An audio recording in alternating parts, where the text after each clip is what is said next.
اعوذ باللہ من الشیطان الرجیم بسم اللہ الرحمن الرحیم وَيَا آدَمُ اسْكُنْ أَنْتَ وَزَوْجُكَ الْجَنَّةَ فَكُلَا مِنْ حَيْثُ شِئْتُمَا وَلَا تَقْرَبَا هَٰذِهِ الشَّجَرَةَ فَتَكُونَا مِنَ الظَّالِمِينَ۔ اور ہم نے حکم دیا کہ اے آدم علیہ السلام، تم اور تمہاری بیوی جنت میں رہو، پھر جس جگہ سے چاہو دونوں آدمی کھاؤ، اور اس درخت کے قریب بھی مت جانا، کبھی ان لوگوں کے شمار میں ہو جاؤ جو مناسب کام کر جایا کرتا ہے۔ سورہ انعام کی آیت نمبر 19 آپ کے سامنے پڑھی گئی ہے۔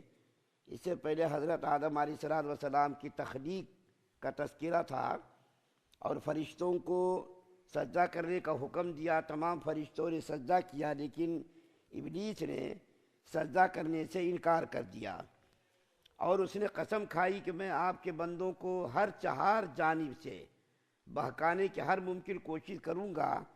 تو اللہ تعالیٰ نے فرمایا جو تمہاری اطاعت کرے گا، تو جو تمہاری بات مانے گا، اس کو اور تم کو سب کو جہنم کا ایندھن بنا دوں گا۔ اس کے بعد جب ان واقعات سے فراغت ہو گئی تو اللہ تعالیٰ نے حضرت آدم علیہ السلام کو جنت کے اندر رہنے کا حکم دیا، لیکن آدم علیہ السلام جنت کے اندر اپنے آپ کو تنہا پا کر ہمیشہ مغموم رہنے لگے، اداس رہنے لگے، اور اپنے لیے کوئی ہمراز اور ہمساز تلاش کرنے لگے کہ کوئی ہمارا ہم سفر ہو، کوئی ہمارا غم بانٹنے والا ہو، کوئی ہمارا ساتھی ہو، ہمیشہ مغموم رہنے لگے۔ تو اللہ تعالیٰ نے حضرت آدم علیہ السلام کی پچھلی سے حضرت حوا علیہ السلام کو پیدا فرمایا، اور دونوں کو اللہ تعالیٰ نے حکم دیا کہ تم دونوں جنت کے اندر رہو۔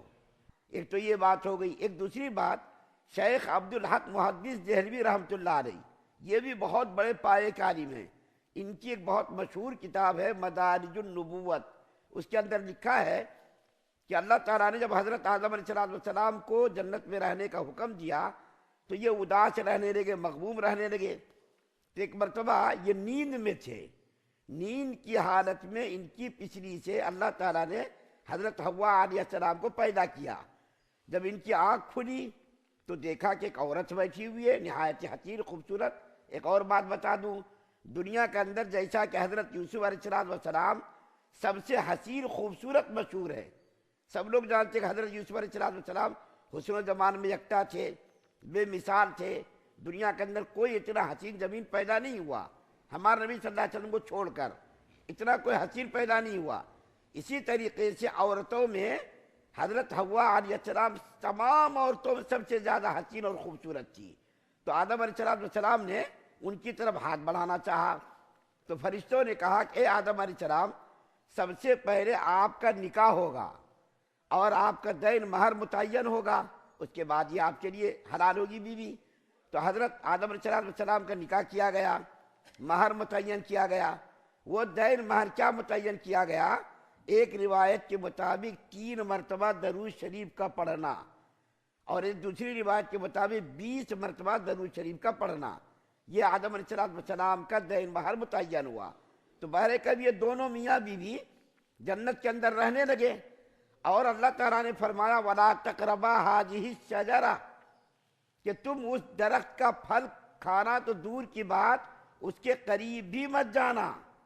اللہ تعالیٰ نے بہت ساری ممنوعات کے بارے میں فرمایا، جیسا کہ زناکاری ہے، اسی طریقے سے فواحشات کے بارے میں فرمایا۔ اللہ تعالیٰ نے وَلَا تَقْرَبُوا الزِّنَا، زنا کے قریب بھی مت جاؤ۔ زنا کرنا تو بہت بڑی بات ہے، بہت بڑا جرم ہے، بہت بڑا پاپ ہے، اس کے قریب بھی مت جاؤ۔ ظاہر بات ہے اب انسان مراد ہے اس سے بات کرنا، اس سے خط و کتابت کرنا، یا جو بھی اس سے قریب ہونے کی جو بھی ذرائع ہے، جیسا کہ پہلے زمانے میں لیٹر وغیرہ لکھا کرتے تھے یا بات وغیرہ کیا کرتے تھے، وہ کرنا بھی حرام ہے، کیونکہ وہی چیز آگے چل کر کے زناکاری کے اسباب بن جاتی ہیں۔ اسی طریقے سے جو ہے آج کے زمانے میں سیل فون آ گیا، سیل فون کے ذریعے بھی بات کر کے زناکاری کے قریب ہو رہے. تو غیر محرم سے سیل فون پر بغیر کسی شدید ضرورت کے بات کرنا بھی ٹھیک نہیں ہے.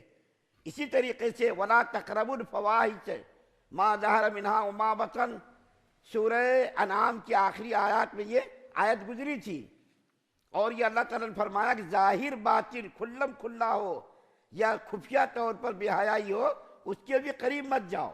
اسی طریقے سے اللہ تعالیٰ فرما رہے ہیں آدم علیہ السلام سے کہ اس درخت کا پھل کھانا تو دور کی بات، تم اس کے قریب بھی مت جانا ورنہ تم بھی نامناسب کام کرنے والوں میں شمار کیے جاؤ گے. علماء نے لکھا ہے اس کے بارے میں یہ درخت تھا کس کا. بعض لوگوں نے کہا کہ انگور کا درخت تھا، بعض لوگوں نے کہا گیہوں کا درخت تھا، بعض لوگوں نے کہا کہ انجیر کا درخت تھا. لیکن قرآن حدیث میں اس درخت کا نام ذکر نہیں کیا گیا کہ کس چیز کا درخت تھا. تو علماء نے لکھا ہے کہ جس چیز کو اللہ تعالیٰ نے بیان نہیں کیا ہم کو بھی اس کے اندر پڑھنے کی ضرورت نہیں ہے. صرف یہ کہا کہ وہ درخت تھا، انگور کا ہو، گیہوں کا ہو، انجیر کا ہو، کس کا بھی درخت ہو، لیکن بارے کہ وہ درخت تھا. تو اللہ تعالیٰ نے فرمایا وَلَا تَقْرَبَا هَٰذِهِ الشَّجَرَةَ، اس درخت کے قریب بھی مت جانا ورنہ تم نامناسب کام کرنے والوں میں تمہارا شمار کیا جائے گا. لیکن شیطان جو بالکل بخلایا ہوا تھا، خار کھائے بیٹھا تھا، وہ مناسب وقت کی تلاش میں تھا جس کا تذکرہ آگے آئے گا، اس کو انشاءاللہ ہم بیان کریں گے کہ شیطان نے آدم علیہ السلام کو اور حوا علیہ السلام کو کس طریقے سے وہ پھل کھانے پر آمادہ کیا، ورغلایا اور پھل کھانے پر اس کو آمادہ کیا. اس کا تذکرہ آگے کی آیت میں ہے. اللہ تعالیٰ سے دعا ہے اللہ تعالیٰ ہم تمام مسلمانوں کو ایمان کامل نصیب فرمائے، شرک سے، کفر سے، نفاق سے، بدنیت بد اخلاصی سے ہم سب کی حفاظت فرمائے. سبحان اللہ و بحمدہ، سبحانک اللہم و بحمدک.